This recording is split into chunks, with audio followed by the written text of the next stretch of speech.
अस्सलाम वालेकुम रहमतुल्लाहि व बरकातुहू। मेरी यूट्यूब फ्रेंड्स एंड फैमिली, कैसे हैं आप सब? उम्मीद करती हूँ आप सब लोग खैर खैरियत से होंगे, ईमान और तकवा की बेहतरीन हालतों में होंगे। अल्लाह ताला से दुआ है, अल्लाह ताला हमसे राज़ी हो जाए, हमें दीन दुनिया और आखिरत की तमाम तर भलाइयाँ अता फरमा दे, हमारे वक्त में, हमारी सलाहियतों में, हमारी ज़िंदगी में बरकत पैदा कर दे। इसी के साथ हम बढ़ेंगे खूबसूरत सी डिश की तरफ, चिकन पास्ता कबाब। आज हमने ये रिश्ता भी निकाल लिया कि बच्चों को कबाब कैसे खिलाया जाए। वैसे तो मोस्टली कम बच्चे कबाब खाते भी हैं बहुत शौक से, कई बच्चे नहीं भी खाते, तो इसमें चिकन भी आ जाएगा। इसमें वेजिज़ मैं ऐड नहीं कर रही क्योंकि हर चीज़ में भी तो वेजिज़ ऐड करनी ठीक नहीं होती, किसी ने कर ली किसी में ना की। तो हम बना रहे हैं जो चिकन पास्ता कबाब। उसके लिए मैंने लिया है छोटी ब्रेड, जो है छोटी ब्रेड के 3 जो ऊपर नीचे के साइड होते हैं ना पीसीज, मैंने वो लिया। चाहे तो आप इसको ब्रेड क्रम्स बनाएं, चाहे तो आप हाथों से इसको ऐसे ही श्रेड कर लें क्योंकि इसने इसके अंदर मिक्स हो जाना। और 2 प्याली मैंने उबली हुई मैक्रोनी ली है, 1 प्याली मैंने चिकन लिया है, 1 चाय का चम्मच नमक लिया है, आधा चाय का चम्मच गरम मसाला लिया है, आधा चाय का चम्मच पिसी लाल मिर्च ली है, आधा चाय का चम्मच कुटी लाल मिर्च ली है और आधा चाय का चम्मच ही मैंने इसमें पिसी काली मिर्च ली। मैं इसको इतना ज़्यादा स्पाइसी नहीं रखूँगी ताकि इसका टेस्ट थोड़ा अपना इन चीज़ों का इन्हेंस हो, ज़्यादा स्पाइसेस का टेस्ट ना। आप चाहें तो आप स्पाइसी बना सकते हैं। चलें अब आगे बढ़ते हैं इसकी तैयारी की तरफ। तो अब मैं इसकी प्रिपरेशन करूँगी। इसको प्रिपेयर करने के लिए पहले मैक्रोनी में मैं ये चिकन ऐड करूँगी। चिकन ऐड करने के बाद मैं इसमें ये ब्रेड क्रम्स ऐड करूँगी, ये तमाम स्पाइसेस इसमें ऐड कर दूँगी मैं।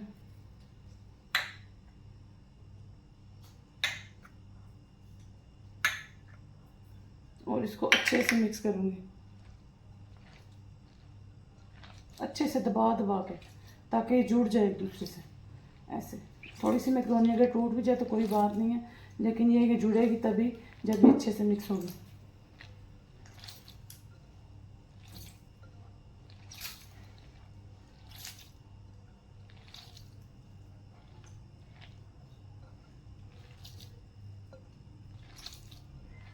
अब थोड़ी देर के लिए मैं इसको छोड़ दूँगी ताकि ये स्पाइसेस इसमें मिक्स हो जाएं और ये मसाला जात भी इसमें मिक्स हो जाए, क्योंकि अभी ये ताज़ी उबली मैक्रोनी है तो इसको बाइंड करना मुश्किल है। थोड़ी देर ये पड़ी रहेगी तो ये अच्छे तरीके से बाइंड हो जाएगी। हाँ जी, तो देखें 15-20 मिनट मैंने इसको छोड़ दिया है। अपने हाथों को मैंने ग्रीस किया है, हाथों की मदद से मैं इसका कबाब बनाऊंगी। पहले दोनों हाथों में इसको मैं ऐसे रोल करूंगी और ऐसे इसका कबाब बना लूँ।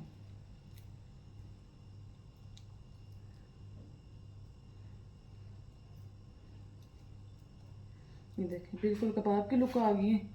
यहाँ मैंने अंडा फेंट के रखा हुआ है।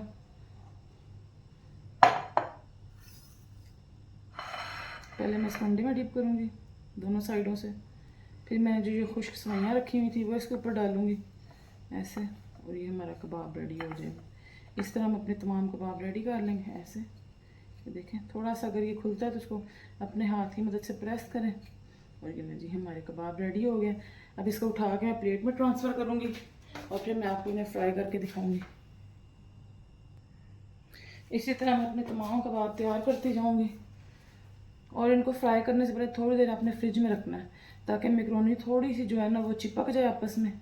अब ज़ाहिर बात, अब ये घरेलू हाथ है, इन हाथों का ये हशर तो हो गई जब एक अकेला बंदा कोई काम करेगा। मुझे वैसे भी ज़्यादा फैंसी होना पसंद नहीं है, सिंपल सिंपल काम करना पसंद है। मतलब बंदा साफ़ सुथरा रहे ठीक है, अच्छी बात है, लेकिन ज़ाहिर बात है जब बंदा ऐसा काम करेगा तो हाथ तो गंदे होंगे, ज़रूर होंगे। थोड़े बहुत ये चीज़ें तो हाथों पे लगेंगी फिर। और जो कुकिंग की खूबसूरती होती है ना वो भी इन चीज़ों से होती है। इसको फिर अंडे में डाला, अंडे में डालने के बाद इस पर सवैयाँ डालूँगी दोनों साइडों से अच्छे तरीके से उठा के ऐसे। इसको फिर एक दफ़ा ऐसे शेप दे दूँगी सवैयाँ लगने के बाद, और इसी तरह से मैं तमाम जो है ना कबाब रेडी कर लूँगी। देखिए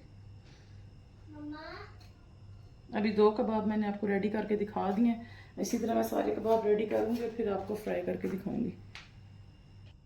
अच्छा, कई बच्चे ऐसी हैं जैसे स्टार्ट में ना मैक्रोनी टाइप की चीज़ें नहीं भी हैंडल होती, उसके लिए मैं एक टिप दे रही हूँ कि अंडे और दूध के अंदर मैंने थोड़ा सा मैदा डालकर इसको डिप कर दिए यूँ और यूँ, ताकि अगर आपको कोई डर है कि आपका कबाब टूटेगा तो वो चांस भी ना रहे। ये ले जी, बिल्कुल ज़बरदस्त तरीके से हो गया, बल्कि इसको हैंडल करना आसान हो गया।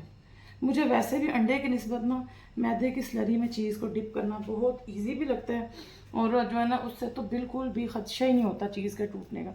ये ले, मैंने आपको 2 कबाब जो है ना इसकी स्लरी में भी डिप करके दिखा दिए कि स्लरी के साथ ये कितने ज़बरदस्त कबाब बन रहे हैं, बल्कि स्लरी के साथ ज़्यादा अच्छे बन रहे हैं। ये मेरा पर्सनल एक्सपीरियंस है। ये देखें, जब मैं स्टार्ट में थी ना मैं भी ऐसे ही बनाती थी स्लरी के साथ। अब तो खैर अल्लाह का शुक्र, अंडों के साथ भी बना लेती हूँ और स्लरी के साथ भी बना लेती हूँ। सेवइयाँ मैं और पीस लूँगी क्योंकि मेरे पास अभी काफ़ी सामान पड़ा हुआ है इसका बनाने के लिए। तो अभी मैं आपको थोड़ी देर में इसको फ्राई करके दिखाऊंगी कि इसकी फ़ाइनल लुक कैसी आती है। ले जी, ये हमारे कबाब रेडी हैं अल्हम्दुलिल्लाह।